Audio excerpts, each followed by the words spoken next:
Today we're going to talk about something called cryptography. Now imagine a treasure box filled with your most valuable things. You could use that to keep your valuables safe, and you would need a key and the treasure itself in order to access your valuables. And the only way to open the treasure would be with your key.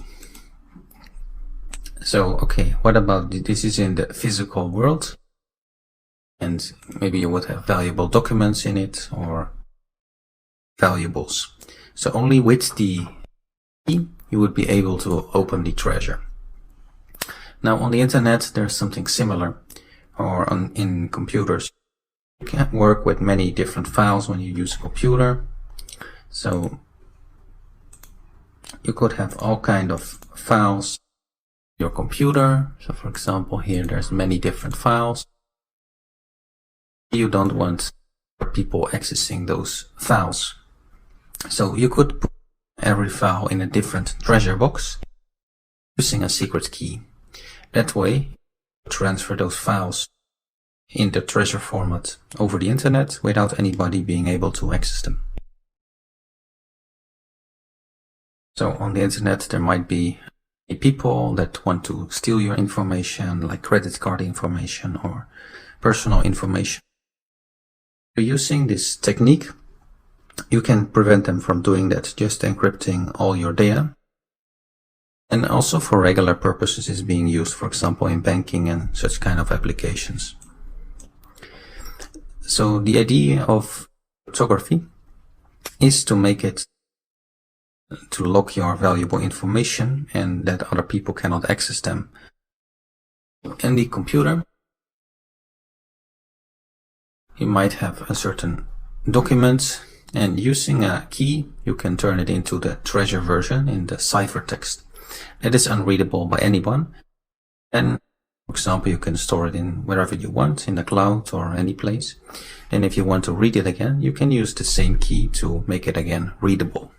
Or you could the file over the internet. If both computers have the same key, this person could turn the document or the file into a secret file, then transfer the secret file to the other person, and then they could unlock it. So using the same key, if both computers have the same key, they could both access the same and just send the ciphertext over the internet. So that is the general idea of encryption. It is to keep your information safe. So just like in the real world where bad people might want to steal from your treasure box to get all your valuables, they might want to steal your information as well. And using cryptography, you make it very hard for them to do that, because if all they have is this gibberish text, how are they gonna get to your real information? Well, the only way is if they have the encryption keys. So if they don't have those keys, they would be unable to steal your documents. So just like in the real world where they would need to steal the treasure and the key to access your valuables, in the digital equivalent, they would need the ciphertext and the key to be able to read your documents. So that's a nice analogy for the two. So in both cases you need the treasure, which in the digital version is the ciphertext, and the key to be able to access the valuables. So in this course we'll take a look at how to do all kinds of applications with Python and use cryptography. But this is why you would do that. So because there's a lot of bad guys on the internet that might have bad purposes for your data, for your valuables. Just like if you have a treasure, there's bad people that want to steal them. On the internet there's the same thing in the digital variant, where they want to steal your information for malicious purposes.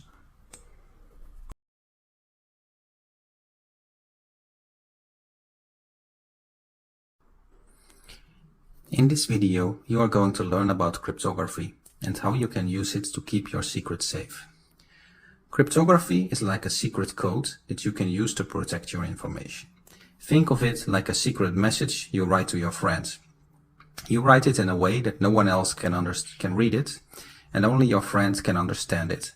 That's exactly what cryptography does.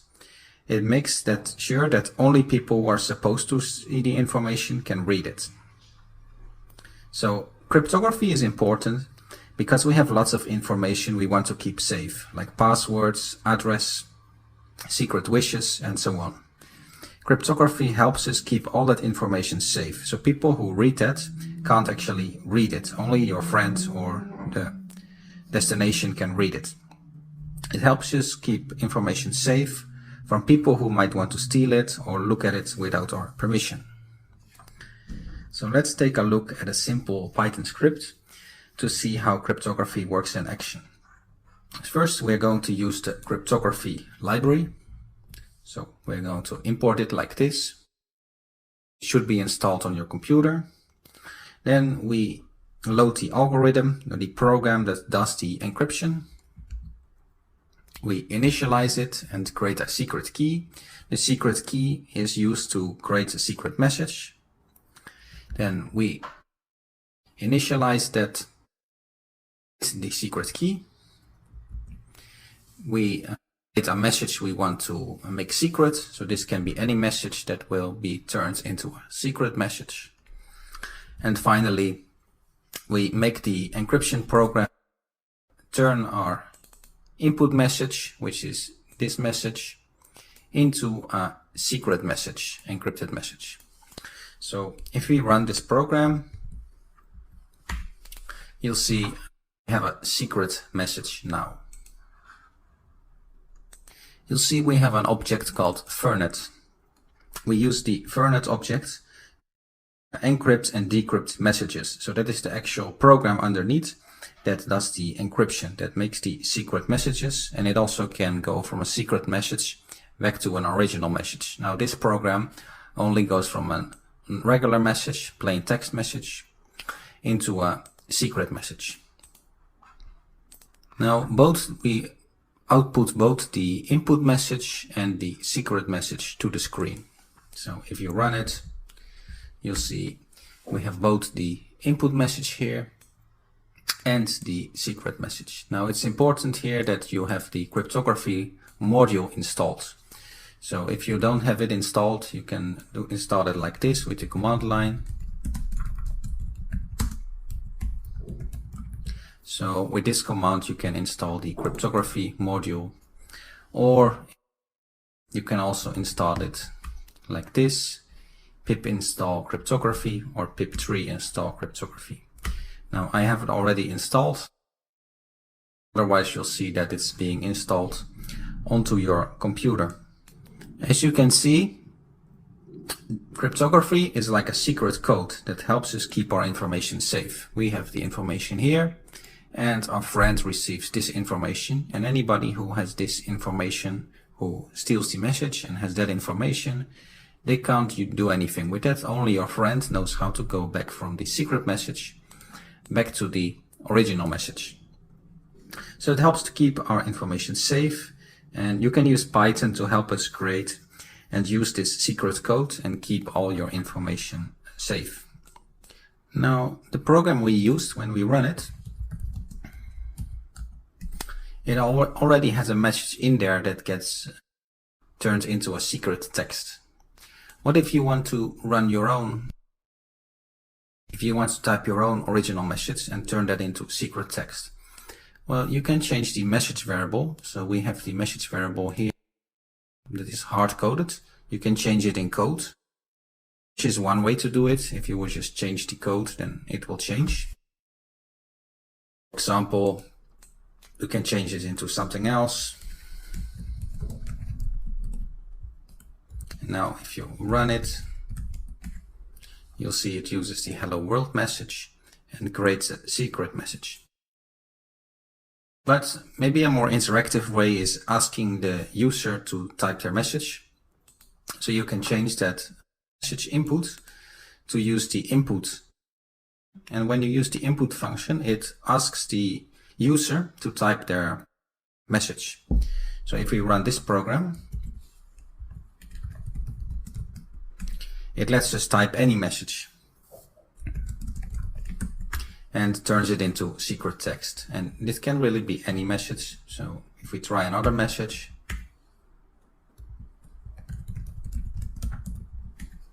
you'll see it turns that into secret text. And now we can run this anytime that we want a secret message. And of course, this is then the secret message, also called the ciphertext, and this is the original input.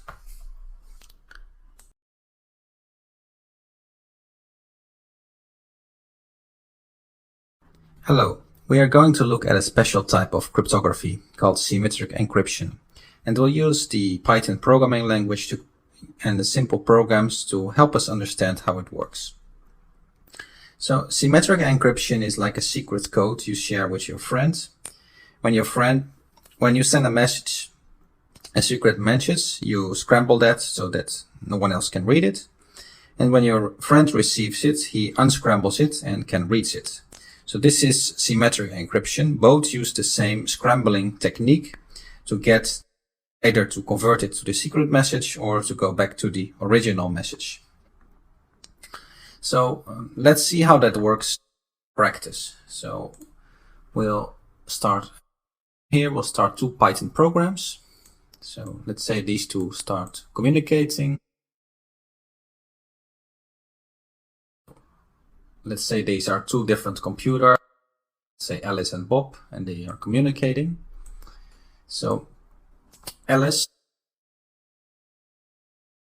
so this is gonna be Alice, and this is gonna be Bob's computer. And so he's gonna send a message using a Python program. He types his secret message.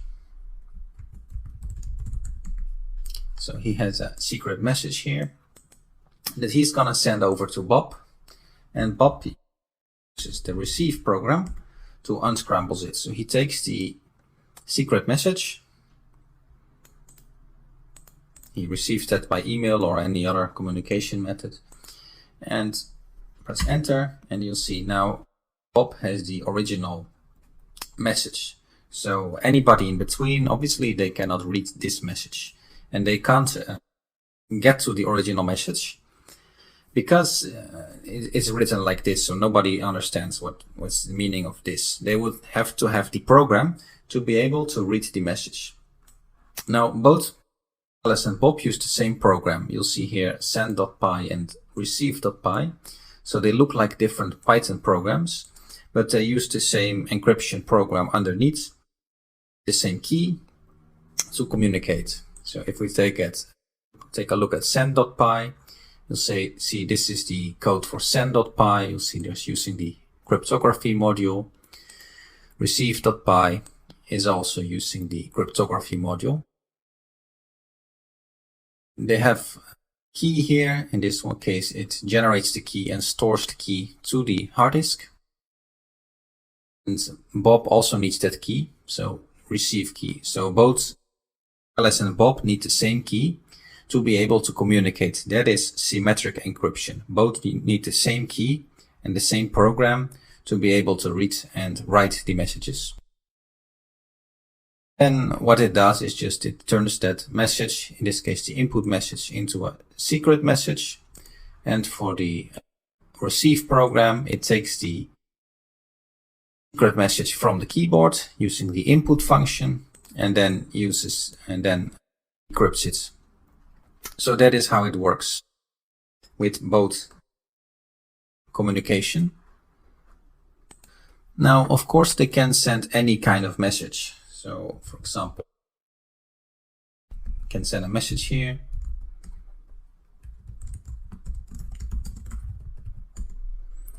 And Bob can then receive that message and turn that secret code back into readable code.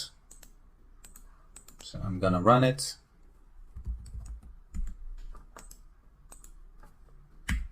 And you'll see now he has the secret message. Now it's not one-way direction, so Bob can also send a message. If he runs send.py, and then Alice would then use the receive.py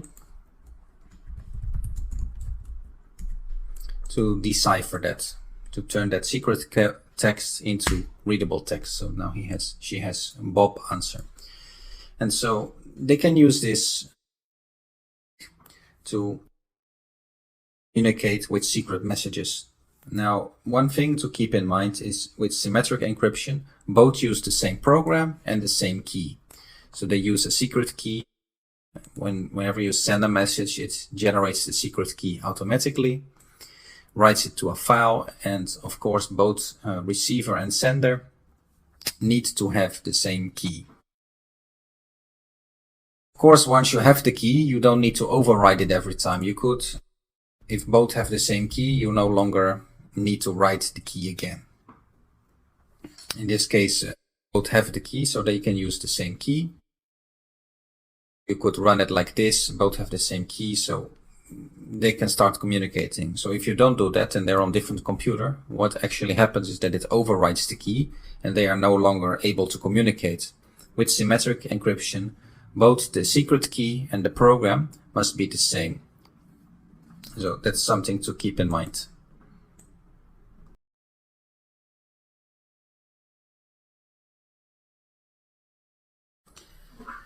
We are going to learn about another type of cryptography called asymmetric encryption. We'll be using the same simple programming language called Python to help us understand how it works. So asymmetric encryption is another type of encryption, just like symmetric encryption is. Now, one is not necessarily better than another.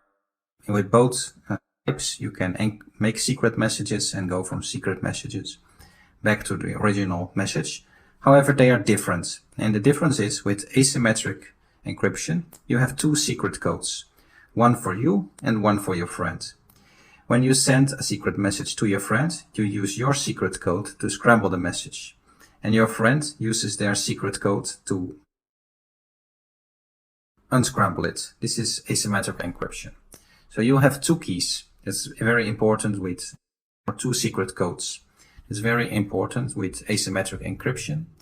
So we're going to load the cryptography module. Then we'll generate the first secret code called the private key. And from the private key, we'll generate another secret code called the public key. With these two keys, we can then make secret messages and receive secret messages. So if we run this code, it will just make two keys, two secret codes, the private key and the public key. We can actually do that. So if we run this code, you'll see it just makes two keys, and it doesn't output that because we are just making them, we're not showing them to the screen.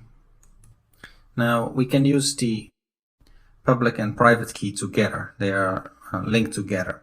So when we want to send a secret message, we can use our public key, and when we want to read a public message, we can use the private key.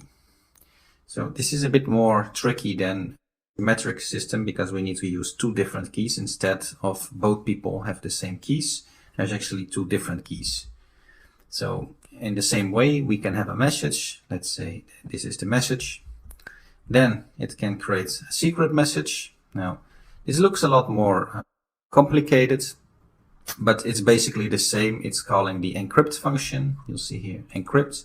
That is to make a secret message. So all this function does is just make a secret message. Then you could output that. And if you want, you can encrypt it again. Turn that secret message into a readable message. So if we run it, let's output the secret message. If we run this program, you'll see it made a secret message, which is a very long secret message here, and then have a readable message again. So it does that using two keys. You'll see after these lines we have the two secret keys, the public and the private key, the two secret codes. Then we defined a message. We make the secret message. So this makes the secret message, the encrypted message that we can then output. And then we are now doing everything on one computer. so not sending and receiving, but doing everything in the same computer. So then we can decrypt it or go back from the secret message to the original message, and that's what's being done here, and outputs it. Now you'll see that it's using two different keys for that. So you'll see here public key.encrypt and private key.decrypt. So it's using a different key for encryption and decryption. So to make the secret code is using the public key, but to read the secret message it's using the private key. So it's a very different system than the previous system. So if we take a look at the previous system, you'll see we have one key, and both the original message and turning it into the secret message was done with the same key as receiving it would be the same key. We read the same key from the file and then the original message. So that was symmetric encryption. But with asymmetric encryption, we have the two keys. So the public key to make the secret message and the private key to read the secret message. And so, using this asymmetric system, it is a bit more tricky to use because now you need to take care of two keys. And then for every person you want to communicate with, you also need a key, their public key, to communicate. So let's say you want to communicate with Bob, then you would need to use Bob's public key to make that secret message. And Bob can then use his private key to turn it again into a readable message. So it's a bit more complicated because then you need to keep track of public keys of different people instead of having one key for the whole group. So this is a more harder to use in that case, because for every person you communicate you need the keys, whereas with symmetric encryption you have one key for everybody you communicate with. So there are two different systems.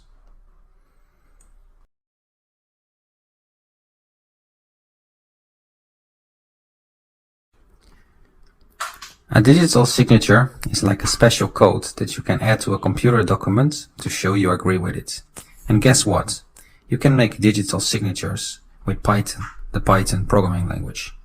So let's see how we can make a digital signature with Python. First, we need to install a special library called hashlib. We can do that by opening the terminal and installing it using pip. So either pip install hashlib, or you can do it with pip3, or you can do it with Python. So either one of these commands should work, where you install hashlib to your computer, which is a library that lets you create digital signatures. So let me just try with pip.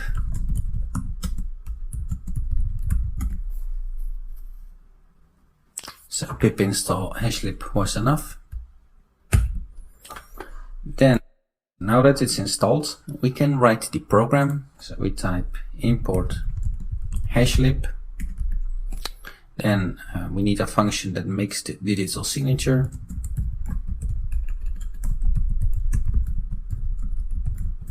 So given any document, it can create a signature. We use hashlib for that.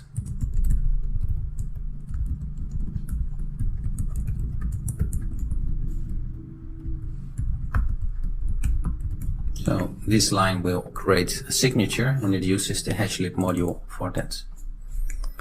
Now you can have any document or any message,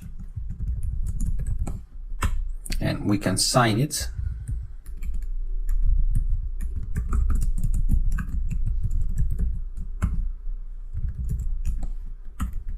So let's print the document and print the signature. So now if we save it, we should be able to run it, and you'll see we have the message or the document, and the document has been signed. So this is the signature for this document. it's using the encryption technique. So if we change one little thing here, for example, we change to capital D, you'll see the document has changed, so the signature changed completely. So just by doing small changes, it changes the complete signature. Any document or any file has a digital signature that's always the same length. So no matter if we make this a lot longer,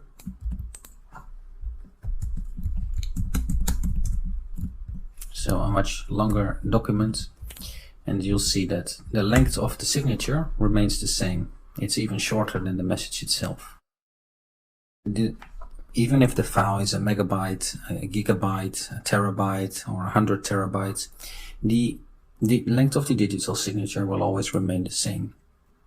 And you can easily use this to make comparisons. For example, if you have two files and you want to know if they are of equal size, you can just check the signatures, which is a lot faster than going over, for example, 200 terabyte files. If you have the two signatures, you just need to compare those short signatures, and you can see if they are of the same length or not. Okay, so let's take a look at the code. So in the code, first we import the hashlib library. This lets us make digital signatures. Now, a digital signature will be the same on every computer. It doesn't use a key or a secret key or anything.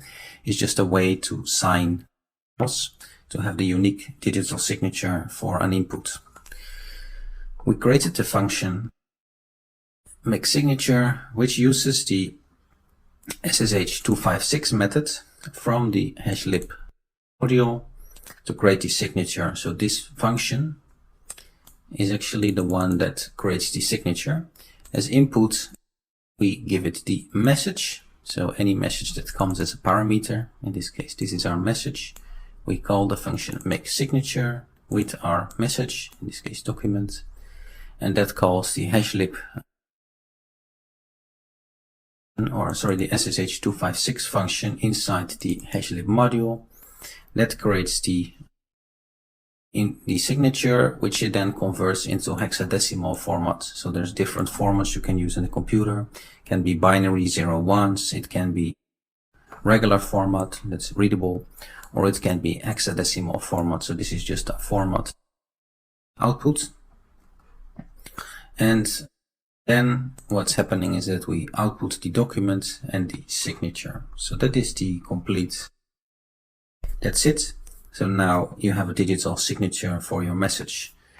Now we can also get this from the input. So let's say type document. Now we run it. We can type something. Let's type something else. You'll see the signatures are completely different because they're completely different inputs.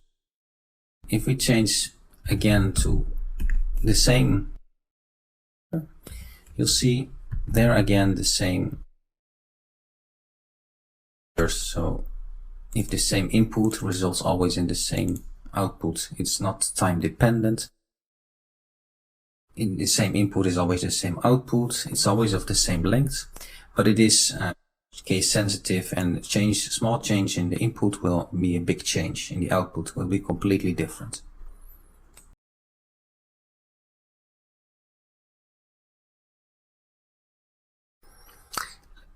Let's take a look at some real-world examples of cryptography. We use Python to make the examples. So first, it might be that you have a database with usernames and passwords.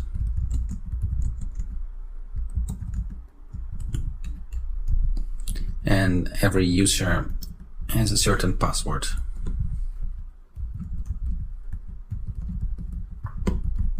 Could be random password. So some programmers would store the whole database like this. The problem with this is that if the server gets hacked, if the computer gets hacked, they have access to all of the users and their passwords. So a technique to prevent that is called, or you can use hashing to prevent that, where you just store the hash and not the password. So you can do that by first importing hashlib, Then we create a function hash password, where given the input, it just returns the hash. So the same as you saw previously, where given an input, we would use this function to create a digital signature. Now we create a signature of the password. Then the password.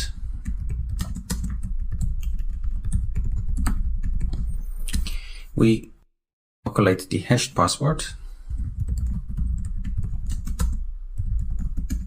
with the password as input, and then what we would store in the database is the hashed password.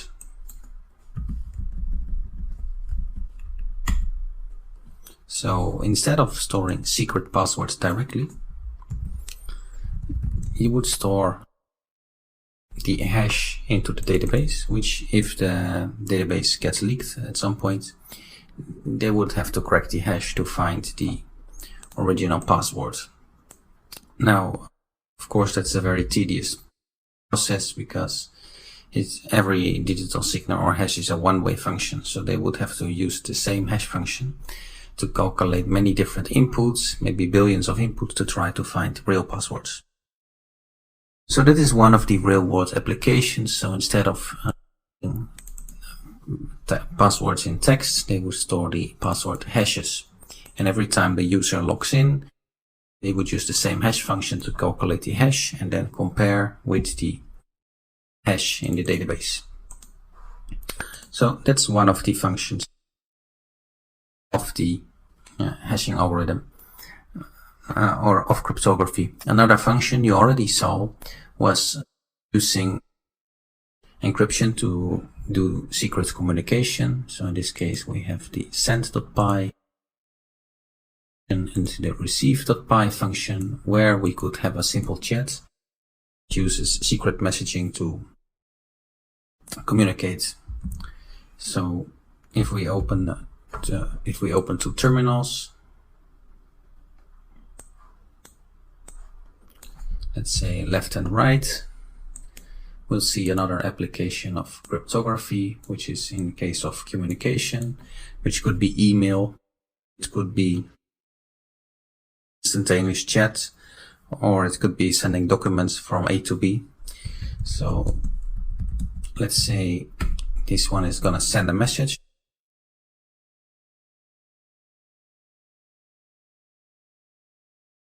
And this one will receive the message. So it receives this message, for example, by email, then paste it in, and they'll get the original secret message. So what goes over the internet is just this secret text, and not the original message.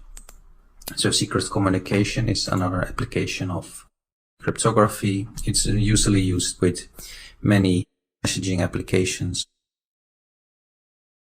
So that's another, and it could be with the same key, so symmetric key encryption, where both the receiver and the sender use the same key, or it could be with public key encryption. Both are. Now another application is digital signatures, so you could sign a file or a document. Another example is generating random numbers. So you'll see here we have a simple program that creates random numbers, which doesn't seem to be using cryptography. We're using the operating system module, and we have a function generate random number, which can type a number of bytes, and it will generate random number, os.u random. So this is actually using cryptographic techniques underneath. If we take a look at the code, you'll see that this is the code of the actual random function. It's a long code, and you'll see lots and lots of code, but if you search through it, you'll find crypto cryptographic use in that code. Now it's important, if you open the Python documentation on the random module, you'll see that the random module is actually not suitable for cryptographic purposes, and you should be using the secrets module. So with the secrets module, you can generate secure random numbers instead of random numbers that are not actually secure. So you could be using this to generate random text or random numbers or anything random instead of the normal random module. So instead of using the this module for randomness, if you want secure random numbers, what you will do is to use the secrets module. And then, for example, let's say hexadecimal number, or a number in hexadecimal format of 10 digits, and you'll see, there you go. And this is a secure one, it's actually using cryptography correctly. And with the OS module, you never know, it depends on the operating system, the implementation, and so on.